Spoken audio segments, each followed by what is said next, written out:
안녕하세요. 세계 천년 코리아 천년 두 번째 영상입니다. 김정호의 경제TV 새로운 기획, 우리 코리안의 삶이 세계 움직임과 어떤 관계가 있었는가 살펴보는 프로젝트입니다. 오늘 이야기는 몽골의 칭기스칸과 코리아의 탄생입니다. 우리나라의 영문 이름 코리아가 고려에서 유래됐다는 건 다들 잘 아시죠? 13세기에 우리 고려가 서양의 코리, 코레, 고레 이런 이름으로 알려지면서 코리아가 된 겁니다. 칭기스칸이 러시아, 유럽까지 정복해서 세계 제국을 이루어낸 덕분에 몽골 곁에 있던 고려까지도 서양에 알려지게 된 겁니다. 칭기스칸의 어릴 때 이름은 태무진이죠. 출생은 1162년으로 알려져 있습니다. 한반도는 당시 고려시대 무신 정권이 시작될 그 무렵입니다. 당시 몽골은 아직 국가의 형태를 갖추지 못한 채 부족 연맹체 상태였습니다. 그는 치열하고 잔인한 투쟁을 거쳐서 이 부족을 통일을 합니다. 그 힘을 바탕으로 중앙아시아 초원지대의 모든 유목민족들을 다 굴복시키고 몽골 제국의 기초를 닦아놓았습니다. 그 자손들이 영토를 더욱 넓혔죠. 서쪽으로는 헝가리, 북으로는 러시아, 남으로는 중동과 인도, 동으로는 중국의 원나라, 고려에 이르는 세계 제국이 만들어졌습니다. 그 위대한 정복의 원동력은 무엇이었을까요? 첫째는요, 전리품 분배 방법을 바꾼 것이 중요했다고 합니다. 승리의 기여도에 따라서 전리품을 분배한 것이죠. 칭기스칸 이전의 몽골의 전쟁은 개인적인 약탈이었습니다. 적진에 치고 들어간 후에 각자 알아서 닥치는 대로 약탈을 했던 겁니다. 적의 것들을 그냥 약탈을 해서 자기 개인 재산으로 삼았던 거죠. 그러다 보니 전술 전략은 이건 중구난방이 되는 거고 전투력도 좋을 리가 없었던 거죠. 칭기스칸은 병사 각자의 행동은 지휘부의 계획에 따라서 반드시 하게 했습니다. 그리고 개인적인 약탈을 금했습니다. 약탈한 전리품은 한꺼번에 모아서 전투에 기여한 바에 따라서 분배를 한 겁니다. 전투에 직접 참가하지 않은 후방 지원 인력, 예를 들어서 활이나 칼을 만들고 수리하는 사람들에게까지 전리품이 분배되었던 것이고, 그래서 군대의 사기가 올랐습니다. 개인의 행동이 사라지고 작전 계획에 따라서 일사불란하게 움직이다 보니 전투력이 급상승했습니다. 당연히 기득권의 반대가 극심했었죠. 하지만 강력히 밀고 나갔습니다. 굉장히 중요한 두 번째 원동력은 바로 이 잔인한 살상이었습니다. 그는 정말 잔인했어요. 전투에서 저항하는 자는 어른, 아이 할 것 없이 모두 다 죽여버렸어요. 다만 기술자와 상인들은 살려두었다고 합니다.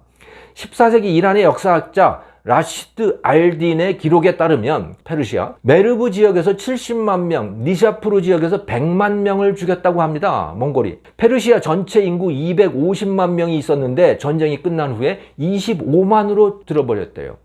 히스토리 채널에 따르면 당시 몽골군이 확산한 인구가 전 세계에서 4천만 명에 달하는데 이는 전체 세계 인구 10분의 1에 해당한다고 합니다. 정말 끔찍한 군대였습니다. 어쨌든 그러다 보니 칭기스칸 군대는 공포의 대상이 됐어요. 쳐들어온다는 소문만 들려도 사람들이 벌벌 떨게 되었고 알아서 항복하는 것들도 많았던 것이죠. 하지만 칭기스칸이 살상을 즐긴 것은 아니었던 것 같습니다. 투항하는 자, 협조하는 자에게는 매우 유연하고 관대하게 대했습니다. 이슬람이든 불교든 조로아스터교든 각자 종교를 다 허용을 해줬죠. 몽골의 토속 신앙을 강요하지 않았어요. 상인과 장인들은 우대해줬습니다. 상업도 장려했죠. 특히 회교도 위그르인들은 크게 우대를 받았습니다. 칭기스칸 사후에 손자인 쿠빌라이가 투쟁을 거쳐서 대칸이 되는데요. 그는 중국 대륙에서 원나라를 건국하고 송을 멸망을 시킵니다. 한족이 아닌 유목민족으로서는 최초의 중국 대륙 통일입니다. 쿠빌라이는 원나라에 대해서 상인과 장인을 우대하는 정책을 폈습니다. 중국의 주인을 자처하는 한족에게는 아주 큰 변화였던 거죠. 한족의 나라에서 산원공상의 신분질서를 금과 옥조로 여겼습니다. 송나라에서는 좀 약해졌지만 말이죠. 상인과 장인들은 천시하고 억제했습니다. 그것이 공자님의 사상이기도 했고 송나라의 주자학은 그것을 더욱 교조화시켰습니다. 그런데 송을 무너뜨리고 권력을 잡은 몽골인들은 산원공상의 제일 밑바닥 말업이었던 상인과 장인을 우대했으니까 엄청난 변화였던 겁니다. 몽골의 지배가 인류에게 과연 이루었는가에 대해서는 논란의 여지가 큽니다. 쿠빌라이 칸은 송나라를 무너뜨린 자리에 원나라를 세운 후에 사람들을 4계급으로 나눴습니다. 1등급은 몽골, 2등급은 위구르 중동인들, 3등급은 북쪽의 한족들, 4등급은 남쪽의 중국인들이었습니다. 몽골인이나 위구르 상인들 같은 사람들은 풍족했겠죠. 하지만 대다수 중국인은 하등인 취급을 받았으니 생활도 변변치 않았을 것으로 보입니다. 특히 원나라 세조 쿠빌라이의 사후에는 자연재해들이 겹쳐서 더욱 어려웠던 것 같습니다. 하지만 세계 다른 지역들, 특히 유럽 지역은 사정이 달랐습니다. 팍스 몽골리카, 몽골 지배하에 세계 평화가 찾아왔던 겁니다. 특히 쿠빌라이 칸인 이 대칸이 된 후에는 더욱 그랬습니다.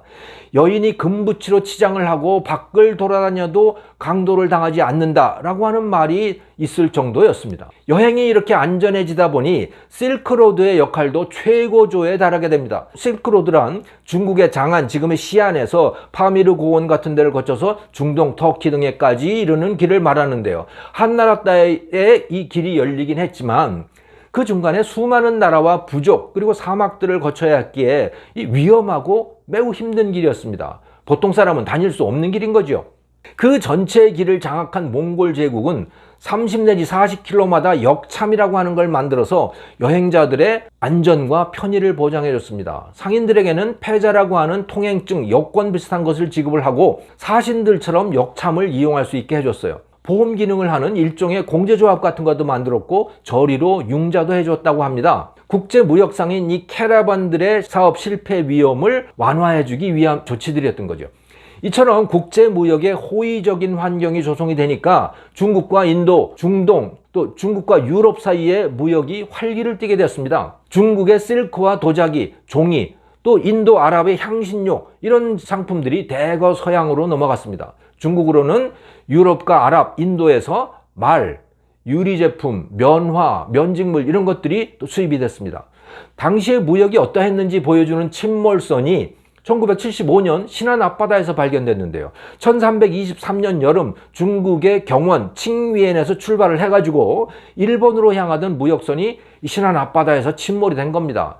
10여 년에 걸쳐서 발굴 작업을 했죠. 도자기 2만 점, 금속품 1000여 점, 자단목 1000여 점, 향신료, 약제품, 석제품, 목제품, 유리, 골각 제품, 동전 약 800만 개가 회수가 됐습니다. 송나라, 원나라, 일본산 물건들이었어요. 몽골의 원나라는 일본뿐만 아니고 세계와 이런 무역을 하고 있었던 겁니다. 여러분도 아마 고등학교 세계사 시간에 마르코 폴로의 동반 경문록이라고 하는 책에 대해서 들어보셨을 겁니다. 이탈리아 북부의 베네치아 상인 집안인데요. 이게 아버지하고 삼촌하고 이 소년 마르코 폴로가 같이 육로로 해서 북경 근처에 이 제나두까지 가서 원나라 쿠빌라이 칸을 접견을 했던 겁니다. 그리고 벼슬까지 받았어요. 그리고 뭐 십몇 년을 거기서 지내게 되죠.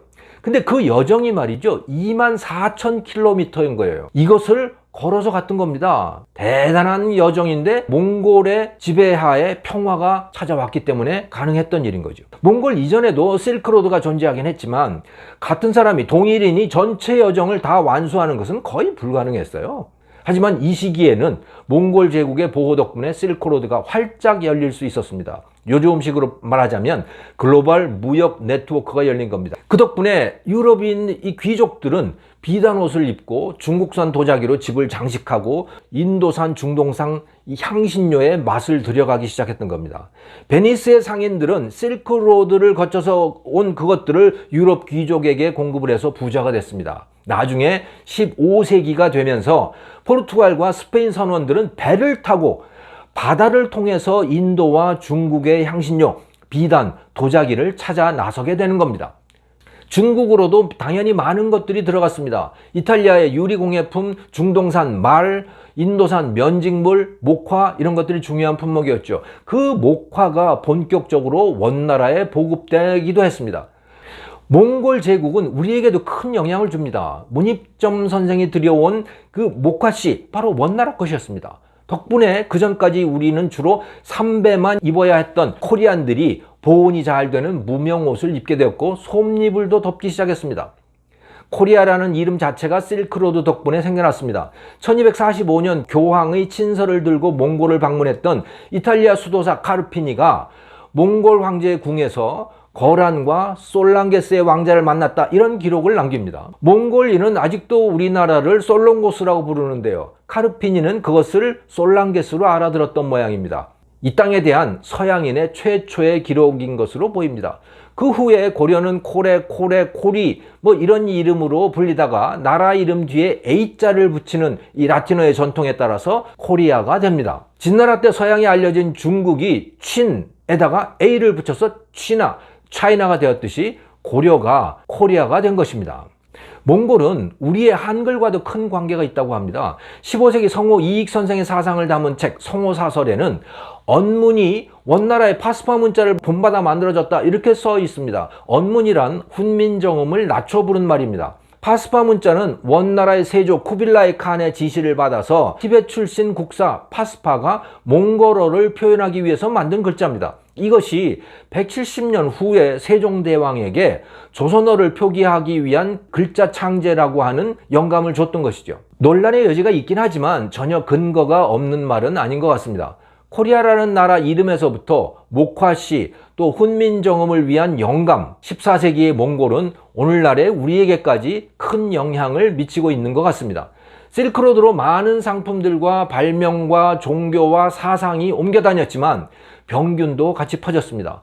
코로나 바이러스가 비행기와 선박과 기차를 타고 순식간에 전 세계로 퍼져나가듯이 이 몽골의 실크로드는 흑사병균을 실어 날랐습니다. 그 때문에 1347년부터 1351년까지 4년 동안 유럽 인구의 3분의 1에 달하는 2천만 명 이상이 죽어나갔습니다.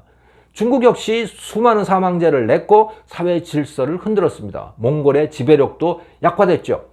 게다가 지배권이 칭기스칸의 3, 4대 후손으로 내려가면서 후손들 간에 심각한 권력 투쟁이 벌어졌습니다. 자연재해도 심각해졌죠. 이런저런 요인들로 몽골 제국은 갑자기 붕괴됐습니다. 그 빈자리를 중동에서는 오스만 제국이, 중국에서는 명나라가 차지했습니다. 실크로드라고 하는 육지의 글로벌 교역망도 희미해져 갔습니다. 하지만 유럽인들은 인도와 중국의 화려한 비단과 도자기, 또 이 톡 쏘는 향신료에 목말라 했습니다. 그 공백을 채우고 나선 나라가 15세기의 포르투갈입니다. 그들의 인도 항로 개척은 인류 역사에 완전히 새로운 장을 열게 되지요. 우리 코리안에게도 치명적 영향을 줍니다. 다음 영상에서는 포르투갈의 동양 항로 개척과 우리 코리안에 대한 영향에 대해서도 말씀드리겠습니다. 세계 천년 코리아 천년, 김정호의 경제TV였습니다. 감사합니다.